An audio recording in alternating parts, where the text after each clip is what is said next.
بسم اللہ الرحمن الرحیم۔ السلام علیکم ورحمۃ اللہ۔ ہندوستان میں سومناتھ کا مندر پورے ہندوستان کے لوگوں کا مرکز تھا۔ یہاں پر میلوں سفر طے کر کے لوگ آیا کرتے تھے۔ یہاں پر سونے کے بنے ہوئے بت اور مورتیاں بھی نصب کی ہوئی تھیں، اور اس مندر کی خاص بات مورتی کا ایک خاص جادو تھا، جس کی وجہ سے بڑے بڑے لوگ اس کی طرف متوجہ ہوتے تھے۔ کہیں سکھ اور عیسائی بھی اپنا مذہب بدل لیا کرتے تھے، اور سومناتھ کا مندر دیکھ کر لوگ ہندو مت کو قبول کر لیتے، وہ خواہ اپنے مذہب پر کتنے ہی پکے ہوں، مگر اس منظر کو دیکھ کر سجدے میں گر پڑتے۔ اس کے اندر اتنا بڑا کرشمہ اور ایسا غیر فطری نشان تھا کہ انسان حیران رہ جاتا۔ اس میں ایک ایسا بڑا بت تھا جو بغیر کسی سہارے کے ہوا میں معلق تھا۔ وہ نہ چھت کے ساتھ لگا ہوا تھا اور نہ زمین پر پڑا ہوا تھا، ایک عجیب و غریب کیفیت کے ساتھ ہوا میں لٹکا رہتا تھا۔ لوگ جب وہاں پر آتے تو اس کو دیکھ کر حیران ہو جاتے۔ پھر ہندو پنڈت خوب کمائی کیا کرتے تھے کہ اس خاص بت کے لیے پیسے دو اور ہیرے جواہرات اس پر چڑھاؤ تو تمہاری مشکلات حل ہو جائیں گی، تمہارے مسائل ختم ہو جائیں گے۔ یہ ایک بہت بڑا ہیکل بت تھا جس کا پیٹ بہت بڑا تھا۔ اس کے منہ کے ذریعے سے ہیرے جواہرات اس کے پیٹ میں ڈالے جاتے تھے۔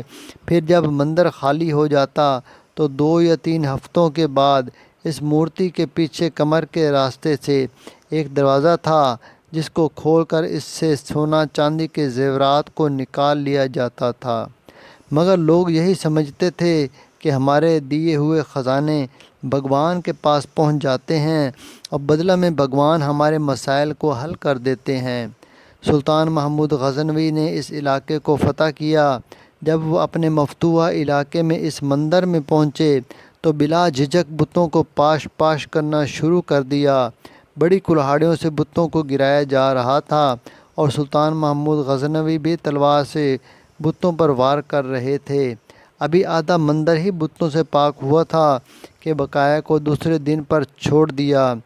دوسرے دن تمام ہندوستان کے بڑے بڑے پجاری اور پنڈت مل کر سلطان محمود غزنوی کے پاس حاضر ہوئے اور بڑے اتحاد کے ساتھ، بڑی لجاجت کے ساتھ اور درخواست پیش کرتے ہوئے کہا کہ اس علاقے پر آپ ہی کا قبضہ رکھیں، مگر ہمارے اس بت کو مت توڑیے۔ اس کے بدلے ہم آپ کو پورے ہندوستان کی دولت دینے پر آمادہ ہیں۔ سلطان محمود غزنوی کا ایک وزیر آپ کے قریب آیا اور کہنے لگا کہ یہ پیشکش بہت بڑی ہے، کیونکہ ہم نے بہت سارے بتوں کو توڑ دیا ہے، صرف ایک بت کو چھوڑ دینے میں کوئی حرج نہیں۔ آپ اس پر ضرور غور کیجیے، کیونکہ جو مال و دولت آپ کو ملے گا، اس سے ہمارے دل اسلام کی حکومت بہت آسانی سے مستحکم ہو جائے گی۔ سلطان محمود غزنوی نے ان ہندو پنڈتوں کو کوئی جواب نہیں دیا۔ دوسرے دن ان اپنے ساتھ ماہر طبیعیات یعنی ماہر سائنسدان البیرونی کو لے کر مندر میں پہنچے، کیونکہ آپ اس معمہ کو حل کرنا چاہتے تھے۔ جب آپ وہاں تشریف لے گئے تو بت کو چاروں طرف سے گھوم کر دیکھا۔ کوئی پتلی چیز یا کوئی بھاری چیز یا کوئی معمولی سا سہارا بھی نظر نہ آیا جس پر بت کو ٹھہرایا گیا ہو یا جس کے ذریعے سے بت کو ہوا میں لٹکایا گیا ہو۔ سلطان بہت حیران ہوئے اور البیرونی کو ذمہ لگایا کہ آپ اس کا معائنہ کریں اور اس کی وجہ ڈھونڈیں کہ اس بت کو ہوا میں کس طرح ٹھہرا لیا گیا ہے۔ عجیب و غریب سماں بن چکا تھا۔ بہت سارے وزیر اور سلطان محمود غزنوی بھی وہاں بیٹھ کر دیکھ رہے تھے کہ آخر اس کی وجہ کیا ہو سکتی ہے۔ البیرونی بھی پکے سچے مسلمان تھے۔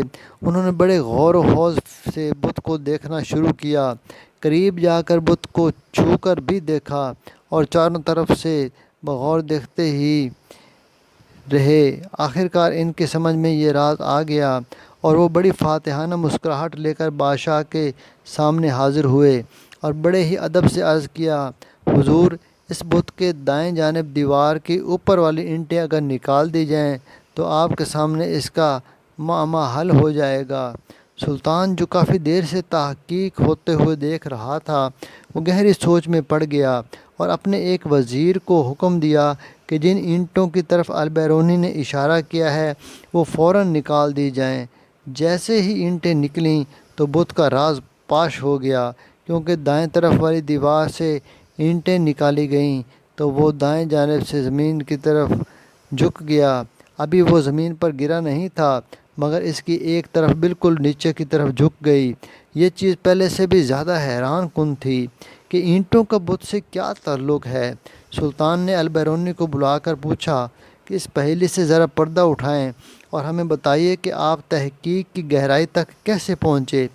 البیرونی نے بتایا کہ حضور، در حقیقت یہ سارا بت بہت اعلیٰ قسم کے لوہے کا بنا ہوا ہے، کہ ایسا بت ہے جو مقناطیسیت کی طرف خوب کھنچتا ہے، پھر اس کے وزن کے عین مطابق مقناطیسوں کو دیوار کی اینٹوں کے اندر خوب رکھا ہے، یعنی اینٹوں کے اندر مٹی کی بجائے مقناطیس رکھ دیا گیا ہے۔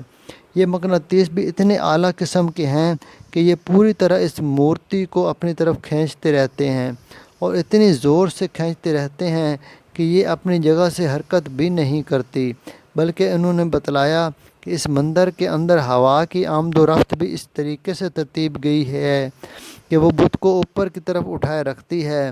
اس تحقیق سے معلوم ہو گیا کہ وہ کون سی تکنیک تھی جس کے ذریعے جادو دکھا کر ہندوستان کے ہزاروں لوگوں کو گمراہ کیا گیا اور ان کو باطل کی گہرائیوں میں ڈال دیا گیا۔